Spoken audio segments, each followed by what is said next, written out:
उसकी भी। जी सर सलामकुम। यार आज का ये गुफ्तगू का मकसद सिर्फ ये था कि लॉग एट आपका अपकमिंग आ रहा है, संडे को है।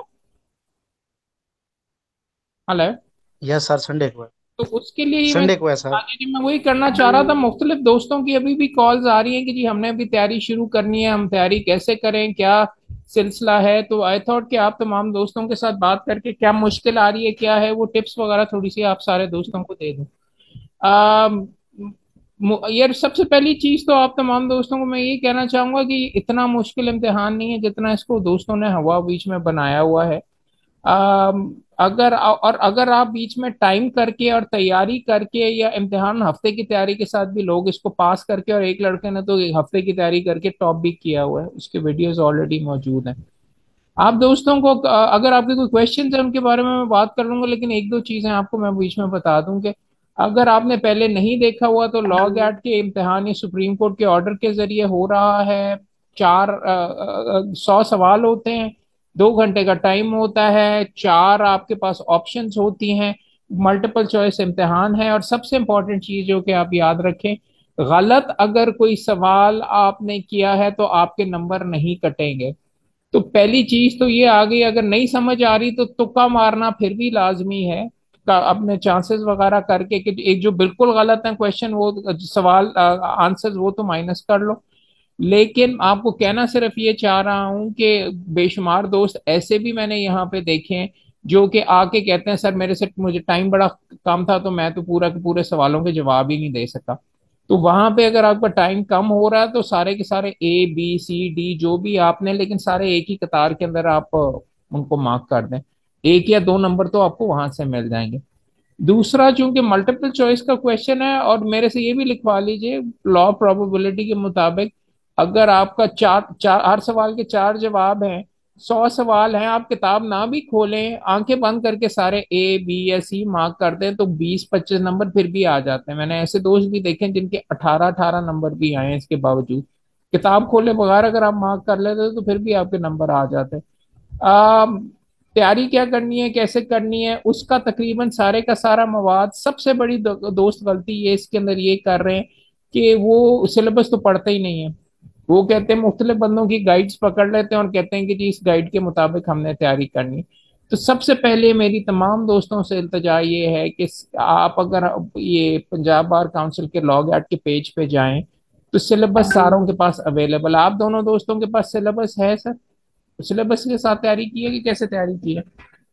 सर हमने बेरेक्ट पढ़े हुए हैं, सिलेबस के साथ की है तैयारी। तो और मैं यही अगला कहने लगा था कि बेरैक के साथ आपने अगर तैयारी की है तो आई डोंट थिंक आपको कोई मसला इसके अंदर होना चाहिए। सर एक कंफ्यूजन है कि जो सेक्शंस हैं या आर्टिकल्स हैं उनके नंबरिंग भी याद करनी है। यार जो इम्पोर्टेंट वाले हैं, देखो स्टेज के ऊपर मैं नहीं आपको कह सकता, कोई बंदा ये एंटिसिपेट नहीं कर सकता कि, और फॉर एग्जांपल गाइड वाले भी नहीं कर सकते कि इस दफा एचईसी वालों ने क्या पूछा है। तो एक जमाने में सेक्शंस पूछा करते थे, लेकिन पिछले चंद पर्चों के अंदर वो नहीं कर रहे। हमारी जिद पे और आपके स्टूडेंट्स ने जिद की थी तो हमने कहा था जी सेक्शंस वगैरह नहीं, कॉन्सेप्ट्स चेक होने चाहिए। तो अब ज्यादातर रुझान उनका ये है कि सेक्शन नंबर शायद वो आपसे ना पूछें, पूछ भी सकते हैं, मैं कोई आपको पक्की चीज नहीं कह सकता, उनके एग्जामिनर के ऊपर डिपेंड करता है। लेकिन जनरली पिछले दो अगर आप पर्चे देखें तो सेक्शंस नहीं पूछे गए, एक जमाने में बहुत ज्यादा पूछे जा रहे थे। सो रिस्क है, बट सेक्शन से ज्यादा इंपॉर्टेंट आपके लिए ये, सेक्शन नंबरों से ज्यादा इंपॉर्टेंट ये है कि आपको पता हो। अब इस दफा फिर दोस्तों ने शोर मचाया कि पहले दोस्त कहते थे कंसेप्चुअल क्वेश्चन नहीं आते। हमने बीच में उनसे जाके बात वगैरह की और पाकिस्तान बार काउंसिल ने बात की उनके साथ, तो एचईसी ने कॉन्सेप्ट के ऊपर क्वेश्चन पूछने शुरू कर दिए सेक्शंस पे। अब दोस्त ये शोर मचा रहे थे कि जी सेक्शन का क्यों नहीं पूछते। तो अब मुझे नहीं मालूम एचईसी ने एग्जैक्टली किस तरीके का पर्चा वगैरह करना है, बट चांसेस मेरे ख्याल में शायद थोड़े से कम है कि सिर्फ सेक्शन नंबर पूछें। वो जनरली आपसे पूछेंगे कि जी फलां सेक्शन के मुताबिक ये चीज इस तरीके से, वो आपको सेक्शन नंबर आता हो या ना आता हो तो फिर भी मेरे ख्याल में आप उसका जवाब दे सकते हैं। तो सेक्शंस पे इतना ज्यादा रट्टा लगाने की शायद जरूरत ना हो।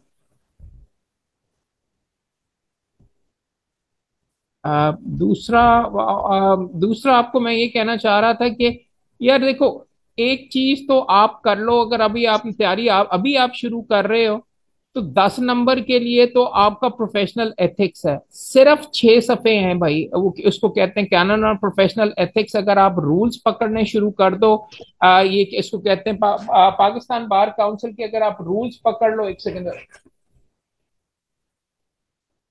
तो उसके अंदर ये चैप्टर मौजूद है, आपका इसको कहते हैं कैनन ऑफ प्रोफेशनल एथिक्स जिसको कहते हैं, वो 6 सफ़े भी मसा मसा हैं। वो अगर आप पढ़ लें और उनके ऊपर फोकस कर लें, तो 10 नंबर आपके वहां से ही सिक्योर हो जाते हैं। बाकी और 50 नंबर इस तरीके से हासिल करना, इतना ज्यादा आपको इसमें मसला नहीं पड़ना चाहिए। एक एक तरीके से आसान भी है। इंटरनेशनल लॉ के तो आई बिलीव शायद अब सिर्फ 5 नंबर है, यस दुरुस्त? सर, इंटरनेशनल के 5 नंबर। उसके लिए अगर आपने उसके ऊपर काम करना है, उसमें भी सिर्फ 2 कवानीन हैं जो कि आपने पढ़ने हैं। और उसमें अमूमन इस तरह करके ही सवाल वगैरह आजकल आ रहे हैं कि जी कितने मेंबर होने चाहिए, वो किस नौइयत का ऑर्डर वगैरह कर सकते हैं। उसके लिए अगर आप देखें, तो अगर अभी तक आपको आपके हाथ वो दोनों कवानीन नहीं लगे, तो वो आपको हमारी पंजाब बार काउंसिल का लॉग एट वाला जो पेज है वहां पे आपको अवेलेबल है। अब आप संडे को इम्तिहान है, आपके सर के ऊपर इम्तिहान आ गया, अगर आपने तैयारी प्रॉपरली नहीं की, और दोस्त मेरे कई पूछ रहे हैं जी कौन सी गाइड अच्छी है, गाइड से बेहतर बेर एक्ट आप देख लीजिए।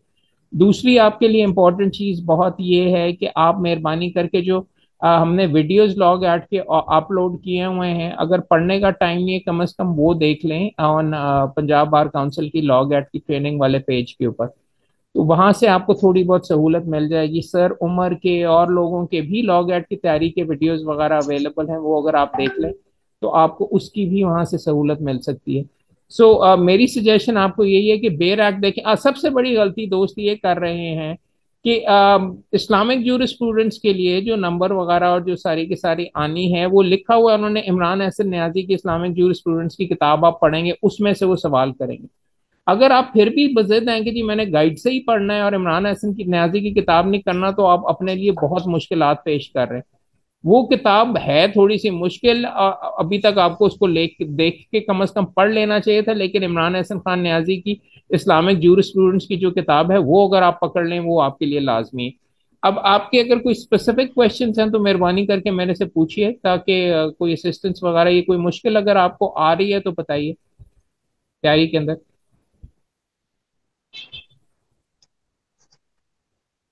तुक्का मारना आता है आप सारों को? तुक्का कैसे मारते हैं इसके अंदर, अगर नहीं समझ आ रही सवाल की, या अगर ये सारी की सारी चीज नहीं नजर आ रही, दो चीजें मैं आपको बता दूं।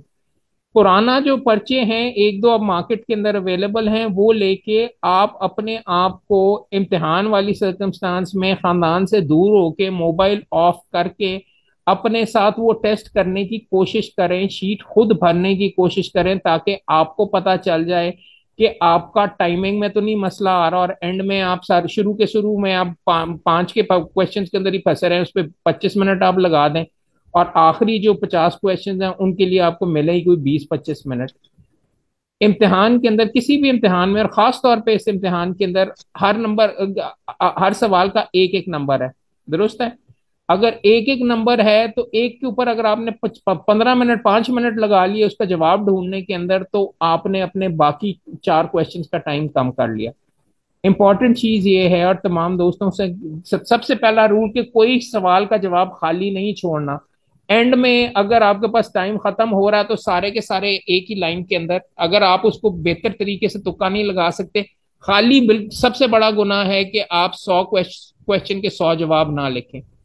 दूसरा मसला ये है कि एक ही क्वेश्चन के ऊपर अड़ के आप बैठ गए, और जिन सवालों का बाद में आपको जवाब आता भी था, उन वो आप नहीं कर सके। आपने इसके अंदर टेक्निक अपनी खुद देखनी है कि 100 सवालों को पहले घंटे के अंदर एक दफा सारे के सारे जिनके जवाब आते हैं, वो जल्दी से अगर आप मार्क कर लें, तो शायद आपके लिए बेहतर हो। हर बंदे का अपना अपना अंदाज होता है इसके अंदर, लेकिन ये चीज सीखने के लिए अब आखिरी दिन को, हफ्ते को या जुमे को, आप मेहरबानी करके पुराने जो पर्चे हैं, घड़ी ऑन करके मोबाइल ऑफ करके 2 घंटे के लिए बैठ के आपने करना है, ताकि आपको खुद पता चल जाए कितने पानी में है और क्या गलतियां आप कर रहे हैं।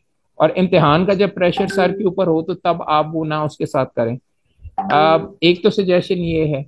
आप दूसरी सजेशन के प्रॉपरली तुक्का कैसे मारते हैं, ये भी जरा मेहरबानी करके देख लें। मल्टीपल चॉइस के क्वेश्चंस के अंदर ये इंपॉर्टेंट चीज होती है। चार सवालों के जवाब हैं, आप अगर उनको गौर से थोड़ा सा देखें तो एक या दो तो बिल्कुल ही आउटरेजस अजीबोगरीब किस्म के होते हैं, वो तो आप वैसे नफी कर लें। अब उसमें आपको समझ नहीं आ रहा कि ए है या बी है, तो वहां पे अगर आप इस तरीके से करके करेंगे दो के अंदर से, तो चांसेस आपके बढ़ जाते हैं 50% के। सही भी हो सकता है, गलत भी हो सकता है। आंखें बंद करके अगर थोड़ा सा जेन अप्लाई किए बगैर अगर आप तुक्का मारेंगे तो 25% चांस है। अगर आप एक या दो क्वेश्चंस के दरमियान 50-50 टाइप का अगर आप सिलसिला करेंगे तो 50% चांस है। तो वो आप थोड़ा बहुत मल्टीपल चॉइस क्वेश्चन की भी आप यूट्यूब पे वीडियोस देखेंगे, उसकी भी टेक्निक मौजूद है। मैंने भी बीच में एक वीडियो बना के आपको ऑलराइट अपलोड वगैरह किया हुआ कि ये इम्तिहान देते किस तरीके से। एग्जामिनेशन टेक्निक भी मल्टीपल चॉइस क्वेश्चन में ये इसको कहते हैं नॉलेज के साथ साथ, तो वो भी बहुत जरूरी होती है। ये है। आप कोई क्वेश्चन हैं तो प्लीज जरा पूछिए।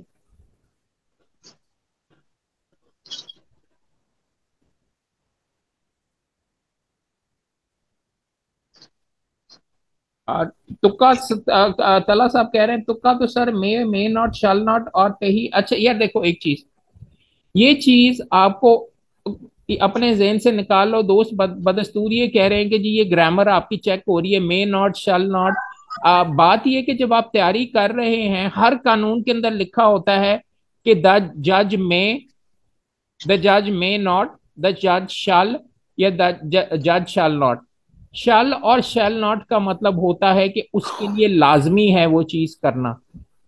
इसका मतलब है ये अंग्रेजी आपकी चेक नहीं हो रही है। अगर आप सेक्शंस वगैरह मुख्तलिफ देख रहे हैं तो खास तौर पे वो सेक्शंस या वो ऑर्डर्स जहां पे शैल नॉट और मे नॉट लिखा हो, वो आपके जहन में होना चाहिए कि जी इसका सवाल आ सकता है कि वो पूछ रहा जज आपसे। और ये आपका इम्तिहान एग्जामिनर आपसे ये पूछ रहा होता है कि भाई जज के लिए लाजमी है कोई चीज करना कि जज की मर्जी है। जज को के लिए या मुकम्मल तौर पे कोई चीज ममनू है कि जज की मर्जी है। शैल नॉट मे नॉट उसका ये मतलब होता है। ये ग्रामर यहाँ पे चेक नहीं हो रही होती, ये बहुत इंपॉर्टेंट चीज है कानून की। हर कानून के अंदर ये इश्यूज आते हैं। तो मेहरबानी करके शैल नॉट मे नॉट वो देख के वैसे ना डर जाइएगा कि जी अंग्रेजी मेरी चेक कर रहा है और ये कर रहा है। पूछ वो आपसे ये रहा होता है कि जज के पास पावर है ये चीज करने के लिए, कि जज की मर्जी है, कि जज के पास पावर ही नहीं है और जज के लिए बिल्कुल ममनू है ये चीज करनी। मस्ट नॉट, मे नॉट, ये जरा आप देख लीजिएगा। दूसरा आपका, मैं फिर ये कह रहा हूँ, कई दोस्त कहते हैं कि जी चार चार लाइनों में उर्दू कमजोर, अंग्रेजी कमजोर होती है, तो कहते हैं जी 4 लाइनों का सवाल है मैम, इसमें बीच में फंस गया था, 5 मिनट मुझे वो पता करने के लिए लगे। वो वाले जो ज्यादा मुश्किल क्वेश्चन है उनको इब्तिदा के अंदर थोड़ा थोड़ा 2 मिनट के लिए रोक लीजिए, आगे जाके बाकी भरने की कोशिश वगैरह करें। आंखें खोल के करें आंसर, बिकॉज ऐसे भी मैंने दोस्त देखे हैं यहाँ पे, क्योंकि आंसर शीट के ऊपर शायद 5 ऑप्शंस होती हैं, जवाब आपने ABCD है, ऑप्शन 3 4 आपके पास होती हैं। कई दोस्तों ने ये भी गलती की है कि वो जाके ई चूज कर लेते हैं, यार पांचवी गलती कर लेते हैं, तो फिर उन दोस्तों की अपनी बीच में गलती। इंपॉर्टेंट चीज ये है ABCD की ऑप्शंस हैं, 4 आपके पास ऑप्शंस हैं, वो आपने प्रॉपरली देख के थोड़ा सा दिमाग इस्तेमाल करके करना है। और कोई क्वेश्चन अगर है तो पूछिए।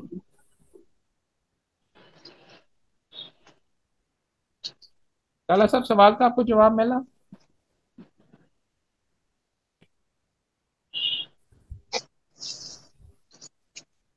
रहमान साहब, उमर फारूक साहब, कोई सवाल आपका? ये देखो मैं यहाँ पे गाइड पकड़ के तुम्हें गाइडें वगैरह यहाँ पे पड़ी हुई हैं, मैं सवालों जवाब या अपने आप को चेक करने की हद तक ठीक है। लेकिन मैं फिर ये आपको बता रहा हूँ, ये चीज आप अपने पल्ले बांध लीजिए कि HEC वाले हर दफा पुराने सवाल नहीं दोहराएंगे। तो गाइड के अंदर तो आपको किसी बंदे नए का, सवाल ही होंगे।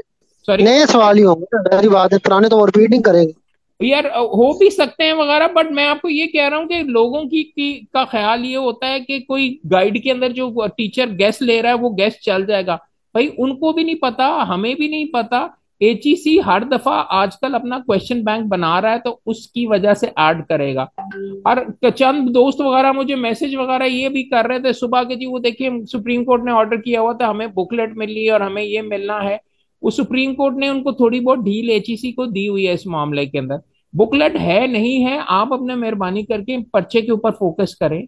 अब तो नहीं कोई आपको बुकलेट वगैरह आने लगी ना, पुराना पर्चा अगर आपको अवेलेबल है, और होना चाहिए, बिकॉज ये व्हाट्सएप ग्रुप्स वगैरह के अंदर चल रहे हैं, पिछले एक दो इम्तिहान वगैरह के जो पर्चे, वो सामने रख के वो सॉल्व करने की कोशिश करें, और आपको पता चलेगा कि कहाँ पे आपकी गलती है, कहाँ पे आपकी और थोड़ा बहुत आपको काम करने की अभी जरूरत है। जिस बंदे ने डिग्री प्रॉपरली की हुई और अप टू डेट है, उसको इतना ज्यादा इसके अंदर घबराने की नहीं जरूरत।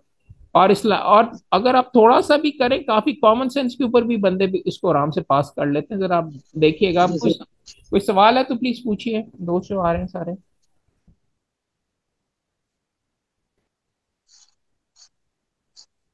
अ, अब फिर मैं दोहरा रहा हूँ, जो नए दोस्त आए हैं यार, अगर आपने ये लॉग एड के लिए पंजाब बार का गूगल में लिखें, पंजाब बार काउंसिल लॉग एड, हमने एक पेज बनाया हुआ है जहाँ पे सिलेबस सारे का सारा जो अवेलेबल हमारे पास मवाद है वो वहाँ पे अवेलेबल है।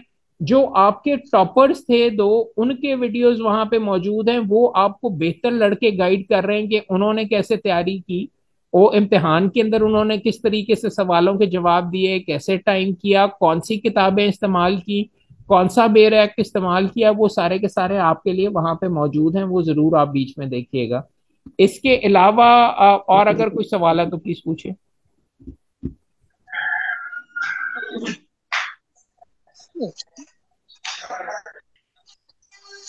किसी दोस्त का कोई सवाल यार?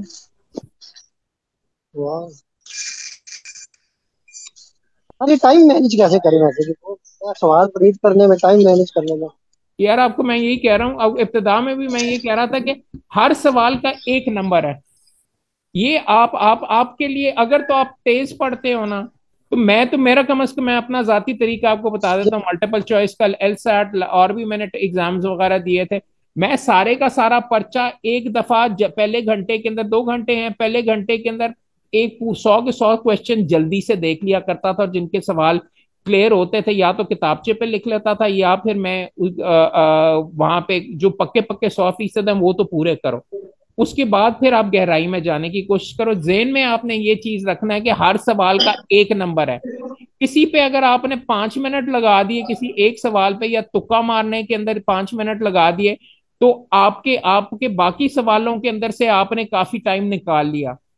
नंबर बराबर हैं सारों के, अगर कहीं फंसे हुए हो तो आगे चलो, कहीं फंसे हुए हो आगे चलो। लेकिन उसमें फिर जरूरी ये होता है कि एंड में जाके तुम्हें दोबारा दोहराना बहुत लाजमी होता है आके उसके ऊपर। तो हर बंदे की अलग अलग टेक्निक से, दो टेक्निक हैं कि जी एक थोड़ा बहुत जहन लगाओ इसके ऊपर क्या है, वहां पे एक रफ सा मार्क करके आगे चल पड़ो कि जी इसका ये हो सकता है। और उसको वैसे हाईलाइट कर लो, या वहां पे पेन से मार्क लगा लो कि जी मैंने ये वाले क्वेश्चन पे क्वेश्चन मार्क है उसके ऊपर साइड पे, कि मैंने बाद में इसको रिवाइज अगर मुझे टाइम मिला तो मिले। या फिर कई बंदे करते हैं कि पहले घंटे में जल्दी से सारे का सारा एक दफा पर्चा भुगता लेते हैं, ताकि जो सही है वो तो पक्के नाम नंबर करें, फिर दूसरे राउंड के अंदर दोहराने की कोशिश करते हैं। ये डिपेंड करता है आपके पढ़ने के अंदाज के स्पीड पे। अंग्रेजी में अगर माठे हो या कमजोर हो, या कोई इतना टाइम वगैरह पढ़ने में वो समझने में बहुत ज्यादा लगता है, तो उन आपको तो मैं यही सजेस्ट करूंगा कि फिर आपके पास शायद बाद में टाइम ना हो उसके ऊपर वापस आने के लिए। मैंने ऐसे लड़के भी देखे हैं जो 1 घंटे में खत्म कर लेते हैं आराम से। मैंने ऐसे भी देखे हैं जिन जो जो आधे बीच में पढ़ने के 2 घंटे उनको लगते हैं कि करने के लिए जी 5 जुमलों का ये है। तो ये आपकी एबिलिटी पे होगा। इसीलिए बार बार ये कह रहा हूं कि पुराने पर्चे लेके खुद बैठ के फोन ऑफ करके खानदान से दूर होके घड़ी ऑन करके 2 घंटे के लिए बैठ के करने की कोशिश करो कि जी मुझे क्या मसला बीच में इसमें पड़ रहा है। और वही चीज मसला है मुमकिन है आपको इम्तिहान के अंदर पड़ेगा, तो एक दो दो दफा ट्रायल रन करोगे तो खुद ही पता चल जाएगा कि मेरे लिए कौन सी बेहतर टेक्निक है। मेरी अंग्रेजी अच्छी है, तो मेरा जो अंदाज वगैरह आई डोंट नो कि आपके लिए आ, आ, आ, आ, मैं चूंकि तेज पढ़ लेता हूँ, तो मेरी जो एबिलिटी है वो शायद आप ना एग्जीक्यूट कर सको। तो आप खुद ट्राई करोगे तो आपको पता चलेगा कि आपके लिए क्या बेहतर है। मेरे से पूछ रहे हैं शरियार साहब के सेक्शन नंबर्स वगैरह का रट्टा लगाने का क्या है। पहले ज्यादा हुआ करता था, सेक्शन नंबर्स पूछते थे। अब एचईसी पिछले पर्चों के अंदर नजर आ रहा है कि वो सेक्शन नंबर नहीं, वो कॉन्सेप्ट आइडियाज के बारे में पूछता है। इश्यू सिर्फ ये है कि मुझे खुद किसी को पक्का नहीं पता कि वो सेक्शन नंबर पूछेंगे कि नहीं। इस दफा पूछ भी सकते हैं लेकिन चांसेस कम है। अगर पूछ लिए तो मुझे मत झाड़िएगा, इसलिए मैं इस सवाल का जवाब आपको प्रॉपरली दे नहीं सकता। ग्रास्प और कॉन्सेप्ट वगैरह ज्यादा बेहतर है। मगर पिछली दफा वो एचईसी को इस नुक्ते पे बड़ी गालियां करनी थी कि जी ये ग्रास्प और कॉन्सेप्ट चेक करने की मैं क्या जरूरत है, इस दफा हमारे से सेक्शन पूछना चाहिए था, कुछ कहीं वो दोबारा से सेक्शन ना पूछना शुरू कर दें। उनको फीडबैक यहाँ से इस दफा ये मिला था कि सेक्शन और पूछा करो। पिछली दफा फीडबैक ये था कि जी कॉन्सेप्ट पूछा करो, तो उनको भी मेरे ख्याल में शायद समझ नहीं आ रही होगी जिस तरह मैं आपको नहीं बता सकता। और कोई सवाल?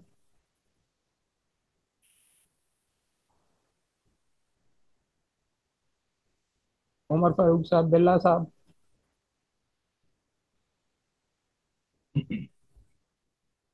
वेबसाइट सारों को पता है, कोई ऐसा लड़का है जिसको नहीं पता? पंजाब बार काउंसिल की वेबसाइट के ऊपर लॉग आउट वाला पेज देखा हुआ है सारों ने? नहीं सर, मैंने नहीं देखा। बता दे, वेबसाइट बता दे कौन सी है। यार प्लीज, पंजाब गूगल के अंदर अभी प्लीज आप मोबाइल के ऊपर अभी ये चेक कर लें, ताकि कोई मसला पड़े तो आपको बात। गूगल के अंदर पंजाब बार काउंसिल लिखें और साथ जी लॉग जी। एट लिखें, वो सफा आपके सामने, सारे वीडियोस वहां पे मौजूद हैं, सारा सिलेबस मौजूद है। इंटरनेशनल लॉ के दोनों कवानीन जो अमूमन लोगों को नहीं मिलते, उनकी भी सॉफ्ट कॉपीज आपको अवेलेबल है। अच्छा, एक चीज और आपको मैं बता दूं जिसके अंदर शायद आपको, हाँ ये मेरे दोस्त ने पंजाब बार काउंसिल लॉग एड का शेयर भी कर दिया है यहाँ पे, जो चार्ट साइट के ऊपर चल रही है। अ, आपका जो कॉन्स्टिट्यूशन के साथ जो कॉन्स्टिट्यूशनल केसेस वाला मामला है, वो केसेस हमने वहां पे अवेलेबल किए हैं, लेकिन वो इतने लंबे लंबे हैं और कई कई तो हजारों सफ़ों के ऊपर मुश्तमिल है कि वहां पे शायद कोई गाइड या किसी के नोट्स वगैरह पढ़ना आपके लिए जरूर आसान हो। क्योंकि कौन सा केस था, अयूब खान के माशक के अगेंस्ट कौन सा था, यहिया खान के अगेंस्ट कौन सा था, ये चीजें आपको फैक्ट से, और सुप्रीम कोर्ट ने वहां पे क्या होल्ड किया, वो चीजें उनके लिए शायद गाइड आपके लिए बेहतर हो। सर उमर की देख लीजिए या किसी और दोस्त की देख लीजिए, वो करके अगर आप ओरिजिनल केसेस देखें, बिकॉज आई मीन मुश्किल उसमें ये आती है कि पिछली दफा सवाल पूछा था कि जी आसमा जलानी केस के अंदर वो जो था मुकदमा, वो बीबी ने किस उसके किस रिश्तेदार के बारे में उसने मुकदमे की डिटेंशन के बारे में किया था। सारों को पता था मैडम आसमा जलानी, जो कि बाद में मैडम आसमा जहांगीर बनी, उनके वालिद के बारे में था। मगर वो आपको शायद गाइड वगैरह के अंदर से ना मिले। तो अगर तो आपके लिए मुमकिन है, हेड नोट्स वगैरह उन कवानीन के उन जजमेंट्स के आप मेहरबानी करके देख लें। हामिद खान साहब की किताब है कॉन्स्टिट्यूशनल हिस्ट्री ऑफ, एक सेकेंड,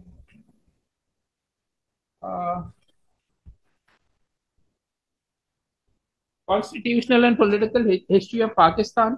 ये अगर आप बीच में देख लें तो इसके अंदर उन केसेस के बारे में कोई एक एक सफा लिखा हुआ है। उस हद तक ये किताब आप देख सकते हैं। It's might be useful. ये दोनों एक ही मुख्तलिफ एडिशन वगैरह और नाम से भी ये किताब छपी हुई है। तो केसेस के बारे में अगर आपने पढ़ना है तो आप वो वहां से प्रोबेबली उठा सकते हैं। और कोई चीज, और कोई सवाल? इस्लामिक जूरिस्प्रूडेंस के लिए फिर दोहरा रहा हूँ, इमरान एहसन खान न्याजी की किताब पढ़िएगा, या उसका इंडेक्स वगैरह देख के वहां से कॉन्सेप्ट्स अपने कीजिएगा। सवाल उस किताब में से आना, आपकी गाइड में से नहीं आना। और दोबारा दोहरा रहा हूँ, सबसे इंपॉर्टेंट आपके लिए टॉपिक प्रोफेशनल एथिक्स का है, क्योंकि वो हलवा 10 नंबर हैं। सिर्फ 6 सफ़े पढ़ने हैं, वो मेहरबानी करके पढ़ लीजिए, गौर से पढ़ लीजिए। वो अगर आप 10/10 आप ले लेते हैं तो आसानी से पास हो जाएंगे उसके अंदर से। खाली सवाल कोई नहीं छोड़ना, दोबारा मैं दोहरा रहा हूँ। और कोई सवाल? what how different is the test would be for those who have already cleared C law as syllabus? C law के इम्तिहान के अंदर स्पेसिफिक रिलीफ एक्ट है, वो इसके अंदर नहीं है। अदरवाइज सिमिलर ही है। सी लॉ के अंदर पास परसेंटेजेस काफी 25-30% आ रही है। इस लॉ गार्ड के अंदर 60 से 70% लोग आजकल पास हो रहे हैं। सो शरियार साहब, आई थिंक सिलेबस तकरीबन सिमिलर ही होगा। और कोई सवाल?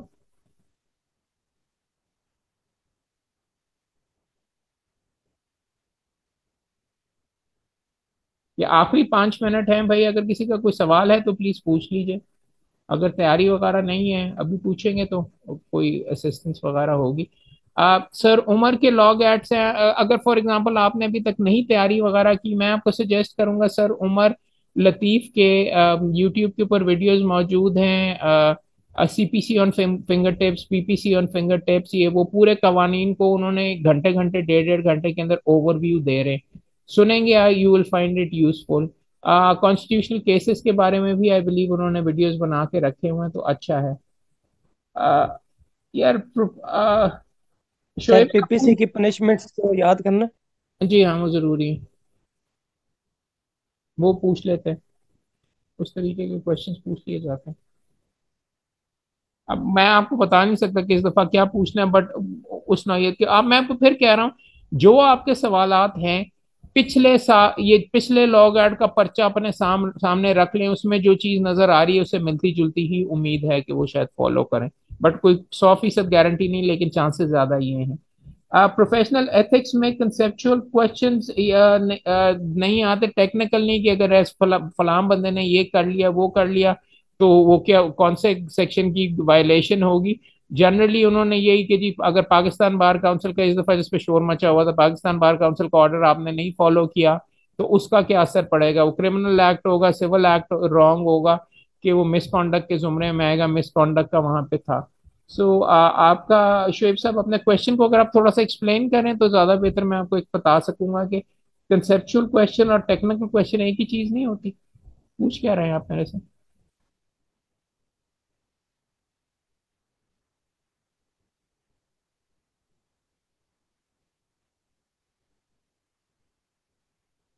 और कोई क्वेश्चन? आखिरी 10 मिनट रह गए प्लीज।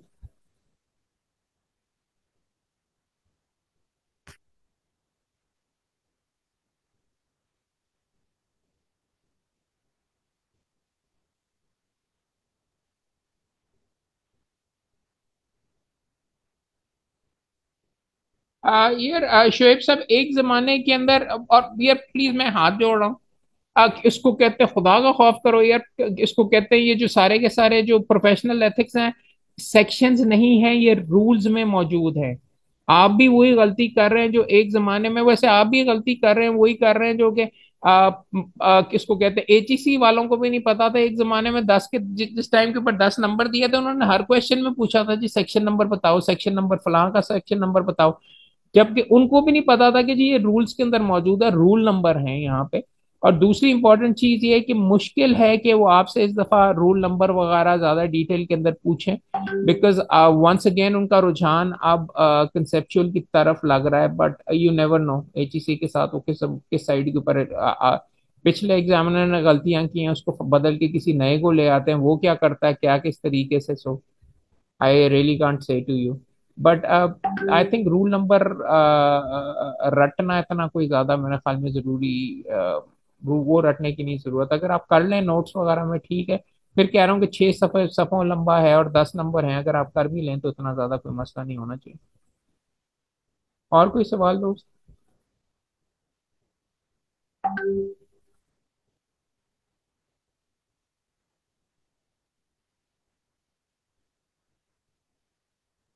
वैसे कोशिश तो हमें ये करनी चाहिए, वो एचईसी वाला करता नहीं, होना तो ये चाहिए, जो गुफ्तगू मैं कर रहा हूँ वो एचईसी को करनी चाहिए आपसे, आपके सवालों के जवाब पर एग्जामिनेशन से पहले। और पाकिस्तान बार काउंसिल से हमने ये सजेस्ट भी किया हुआ है, उसामा मलिक साहब वहाँ पे जो डायरेक्टरेट के बीच में हेड हैं, कि वो अगर इस तरीके से रेंज वगैरह अगर आपको करवा दें कि एक दफा जो आपके सवालात या फॉर्मेट के ऊपर जो हैं, एचईसी का भी कोई नुमाइंदा होना चाहिए जो इम्तिहान से पहले और इम्तिहान के बाद भी अगर कोई आपकी कंसर्न्स हो उनको एड्रेस करने के लिए ऑनलाइन आपके पास अवेलेबल होना चाहिए, हेल्पलाइन पे तो होते हैं, ताकि आपके कोई सही गलत वगैरह वो आप हमारे से ही लड़ते रहते हैं उनके ऊपर हर वक्त। जी उमर सर, जी सर, हुक्म, कोई सवाल?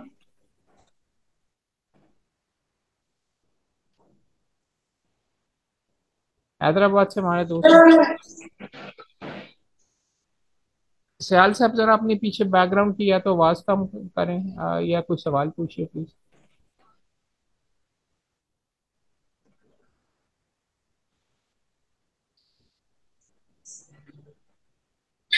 और कोई सवाल?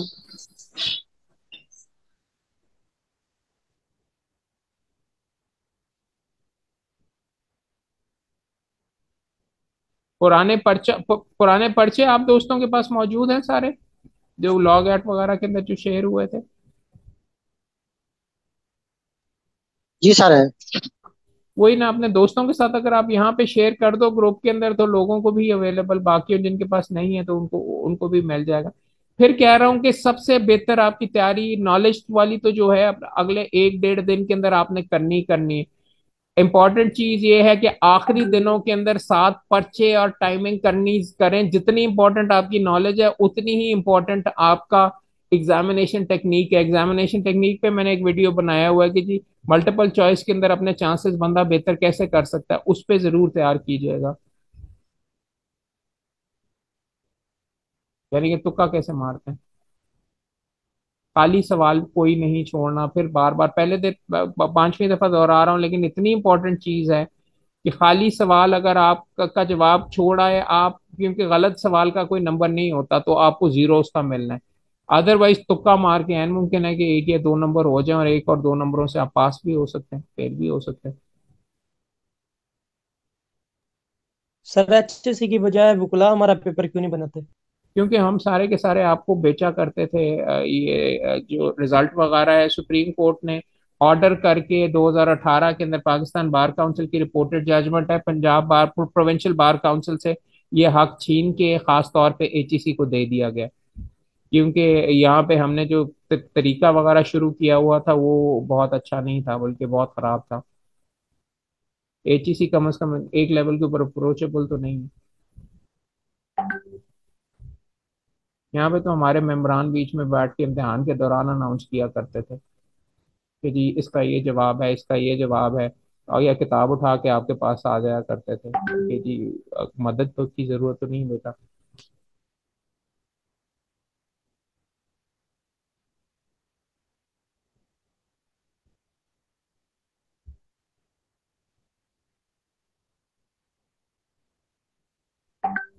सारी दुनिया के अंदर बीच में इंडिपेंडेंट बॉडीज ही करती है।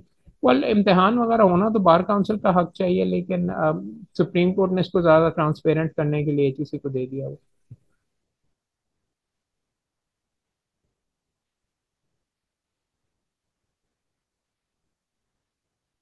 और कोई सवाल?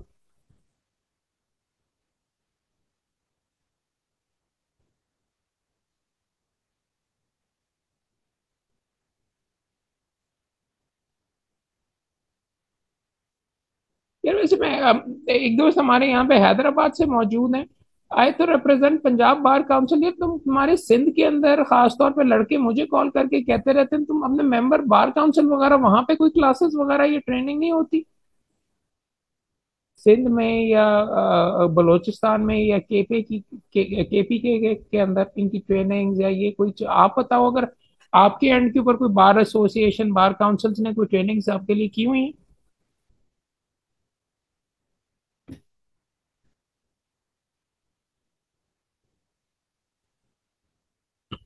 लाल मैडम ज़ारा, आखिरी 3 मिनट हैं, कोई सवाल हैं तो प्लीज पूछ लीजिए। इसके बाद किसको कहते हैं, ये इसका टाइम एक्सपायर कर रहा है सेशन का। सर गेट क्लियरेंस के बाद हमारी ट्रेनिंग कब होगी जो आप करवा रहे थे? वो अब आपकी सारी बार एसोसिएशंस करवाएंगी, हमारी ट्रेनिंग अभी खत्म हो रही है, आखिरी हफ्ता है। उसके बाद अच्छा। ये रेगुलरली आपका हुआ करेगा, और सुप्रीम कोर्ट ने ऑर्डर कर दिया हुआ है वो बार वोकेशनल ट्रेनिंग के बगैर आपको अब लाइसेंस नहीं मिलेगा। वो 6 महीने जो आपकी ट्रेनिंग होती है उसके दौरान आपने ये कोर्स अटेंड करना है, लाजमी।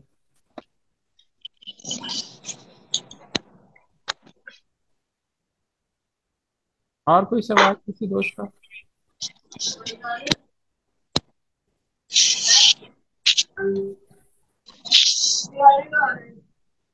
शरियार अमीन साहब कह रहे हैं कि जी क्यों ट्रेनिंग के लिए 6 महीने इंतजार करना चाहिए ताकि आपको वकालत करनी आ जाए। लॉग एट एक रटे का इम्तिहान है, और इंटेंशन ये नहीं है। 6 महीने के बाद लाइसेंस आपको इसलिए मिलता है, लाइसेंस मिलने का ये है कि आप मुकदमा जमा करवा सकते हैं। अगर आपने मुकदमा ड्राफ्ट करना ही नहीं आता या आपको आता ही नहीं है, तो रूल्स के अंदर ये चूं इसीलिए लिखा गया है कि 6 महीने ट्रेनिंग करो उसके बाद लाइसेंस मिलेगा। ये शहरियार अमीन साहब पूछ रहे थे कि क्यों फॉरेन क्यों नहीं हमें लाइसेंस दे दिया जाता।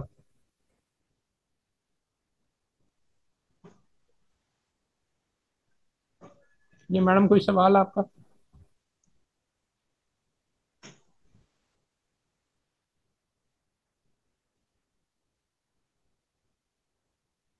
ओके, आखिरी मिनट है जी। तमाम दोस्तों का शुक्रिया यार। एक तो यहाँ पे आने का, आप तमाम दोस्तों को गुड लक। इम्पॉर्टेंट चीज, इम्तिहान के अंदर बार बार बार बार ये कह रहा हूँ कि इम्तिहान को इम्तिहान के तौर के ऊपर आप तैयार कीजिए। गाइड्स वगैरह का आपको शायद उसके अंदर जो है ये इसको कहते हैं कॉन्स्टिट्यूशनल केसेस, वहां पे हेल्प करें, मगर इस्लामिक जूरिस्प्रूडेंस के लिए मेहरबानी करके इमरान एहसन खान न्याजी की किताब से तैयार करें। गाइड में अगर नहीं लिखा हुआ कोई चीज वगैरह तो गाइड के अंदर जो लिखा हुआ है वो गाइड का है। दूसरा इंपॉर्टेंट चीज ये है कि खाली क्वेश्चन कोई नहीं आंसर छोड़ के आना। तुक्का मारना है जरूरी है, क्योंकि अगर तुक्का नहीं मारेंगे तो 0 नंबर मिलेंगे। आखिरी चीज, टाइमिंग का भी पे भी कंसंट्रेट करें। हर सवाल के बराबर नंबर हैं, तो एक क्वेश्चन को 5 नंबर, 5 मिनट उसके ऊपर जाया करने का फायदा नहीं। इम्तिहान से पहले इम्तिहान देने की तैयारी करें पुराने पर्चों के साथ। और बाकी आप कॉन्फिडेंस के साथ करेंगे इंशाल्लाह, कोई मसला वगैरह इसके अंदर नहीं होना चाहिए। अगर आपके लास्ट चांसेस हैं ये करके, तो अब पैनिक ज्यादा ये सर के ऊपर हावी नहीं करना है। इंशाल्लाह तैयारी करके आप जाएंगे तो इंशाल्लाह ये आराम से आपका पास हो जाएगा। मोहसिन रजा साहब आखिरी मिनट के ऊपर हमें ज्वाइन कर रहे हैं। मोहसिन साहब, और किसी दोस्त का कोई सवाल तो बताइए जल्दी, we are about to and.